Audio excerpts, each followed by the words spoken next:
The global appeal of Nepal begins with the sheer scale of its geography. The Himalayas offer an extreme verticality few places can match.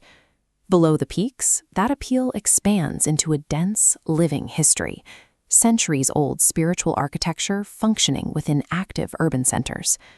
Move further south, and the landscape shifts entirely into dense jungles and protected wildlife reserves, broadening offerings well beyond high-altitude mountaineering. But a critical economic question remains. Can this sector genuinely operate as the primary engine for Nepal's national development? The country possesses world-class natural and cultural assets. However, beautiful landscapes are not a substitute for a functioning mechanism generating and distributing wealth. On the surface, the numbers look highly successful. In 2025, Nepal welcomed nearly 1.2 million foreign visitors, recovering to 97% of pre-pandemic highs. Visitors are choosing to stay longer. The average trip duration has climbed to over 16 days. This chart shows average stay duration climbing, but look at the second axis. The average daily expenditure drops sharply to just $33 a day, down from over $40 in previous years. That low financial yield sits at odds with a massive, ready-built commercial infrastructure. The country currently maintains over 5,000 travel agencies and more than 64,000 tourist hotel beds. The data reveals a clear gap. The system is highly efficient at importing people, but it struggles to capture their capital.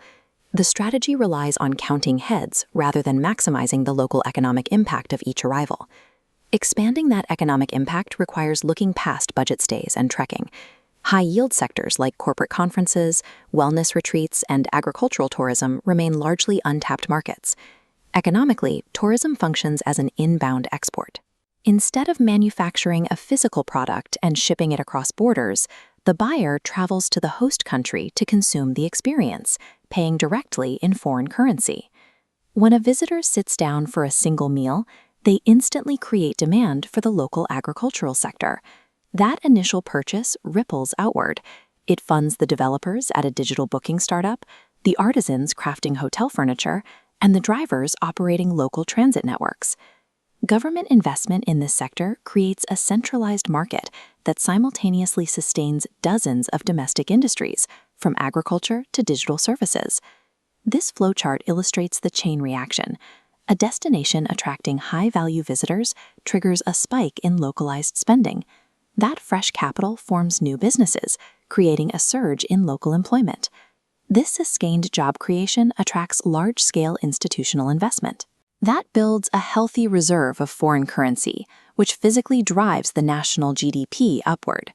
Correcting the front end of this ecosystem, maximizing the dollars spent per visitor, naturally lubricates and elevates the entire national economy. In the early 1980s, the Maldives ranked among the world's 20 poorest countries. Their turnaround relied on a strict one-island, one-resort model. They bypassed the cheap mass-volume market, building a highly exclusive brand that pulls in massive foreign capital. The Seychelles adopted a similar focus. By enforcing strict environmental protections around their islands, they intentionally kept visitor density low while keeping the financial value of the experience extraordinarily high. Mauritius offers a comprehensive blueprint. They captured massive initial tourism revenues and used them to fund the physical infrastructure required to launch their IT, finance, and manufacturing sectors. Prioritizing tourism as a primary national industry is a globally verified mechanism. It provides the exact capital required to pull a low-income nation into an upper-middle-income economy. Reaching these targets requires addressing the friction that keeps average visitor spending low, specifically the lack of coordination between state policy and private sector strategy. Establishing a competitive market requires targeted improvements to air access, a unified national policy, and a transparent digital platform where both sectors can share real-time market data. When a government declares a sector its primary industry, it sends a clear signal to institutional capital. That policy direction sharply reduces perceived investment risk. The barrier to Nepal's economic rise is not a lack of global interest. The barrier is internal systemic friction and a lack of investor confidence. A formalized, protected tourism sector acts as a powerful economic magnet. It provides the stability needed for the Nepali diaspora to bring their international experience, networks, and capital back home. That returning talent has the capacity to build world-class wellness retreats in rural villages or launch international standard digital marketing firms from Kathmandu. Tourism operates as a comprehensive economic network, integrating employment, investment, and foreign reserves into the broader local economy.